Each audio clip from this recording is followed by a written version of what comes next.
Quickly check where any downloaded file came from in macOS.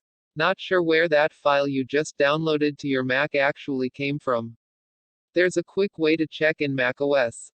When you're installing software on your Mac, it's a good idea to make sure you know where the file came from. Because some sites bundle malware with downloads. But it's also just plain interesting to see where various sites are directing you when you download something. Checking this out isn't difficult. Right-click the downloaded in Finder, and then click the Get Info command. You can also select the file and then press Command+I. In the Info window, expand the More Info section. You should see two URLs, the exact one for the download, and also the site you where click the link. In the example below, we downloaded Firefox from the Mozilla website, and the file came from the Mozilla server.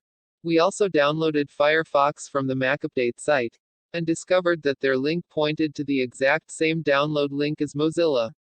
CNET, on the other hand, hosts the file themselves. As you can see below, this CNET download was also out of date when we downloaded it, which is as good a reason as any to download software directly from the official home page. If you can't remember where you downloaded something from, however, this quick tip is useful. Thanks to Melissa Holt at Mac Observer for pointing it out to us. Text source, howtogeek.com.